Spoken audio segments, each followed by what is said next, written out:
जी कंचन भर खजाना।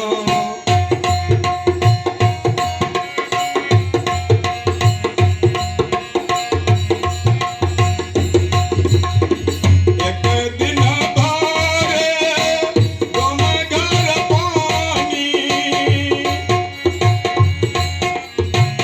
एक दिन भारे तुम घर पानी, मरघट होत निशाना।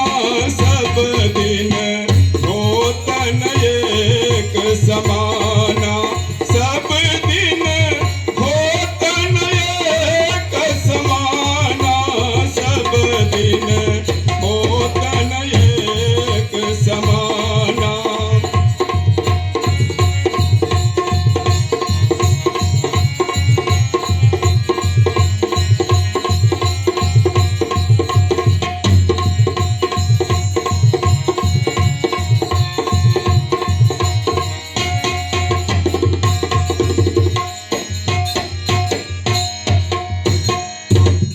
विश्वामित्र कहा कि दुनिया का सबसे बड़ा दानी मेरा शिष्य है।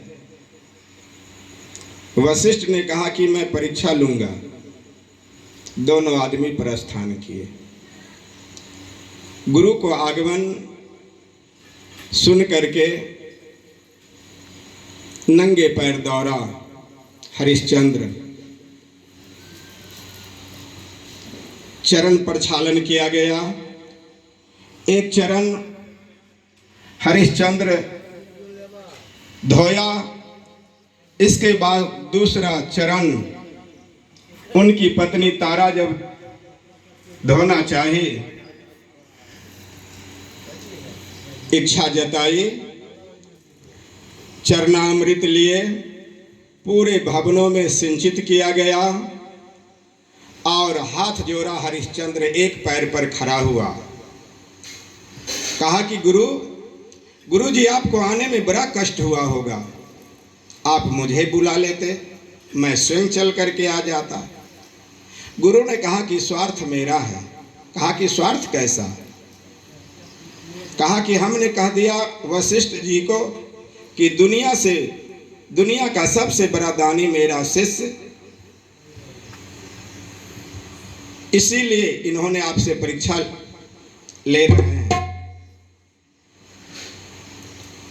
क्या आप मातृ और पितृ ऋण से तो उद्धार हो चुके हैं, क्या आप गुरु ऋण से उद्धार होना चाहते हैं? कहा कि हाँ। हे गुरु जी, आप जो कहेंगे मैं करने के लिए तैयार हूं। ये 3 ऋण महाऋण होता है। कहा कि सारा राजपाट मेरे चरणों पर चढ़ा दीजिए। यही हुआ। सारा राजपाट गुरु के चरणों पर हरिश्चंद्र चढ़ाए और बड़े ही विनम्र से शांति पूर्वक गुरु के चरणों में मत्था टेका और कहा कि हे गुरुदेव, क्या मैं गुरु ऋण से उद्धार हुआ? गुरु विश्वामित्र ने कहा कि नहीं। कहा कि इसके लिए मुझे और क्या करना होगा?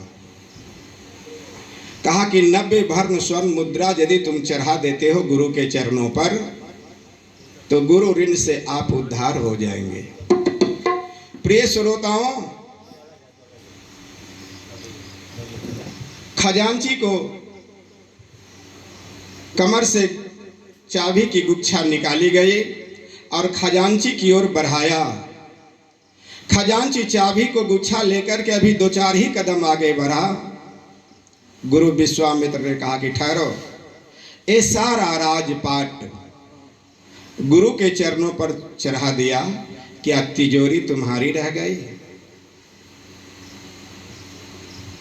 आभास हुआ कि एक पैर पर खड़ा हो गया कि हे गुरु जी, ये हमसे भूल हुई, आप मुझे क्षमा करें।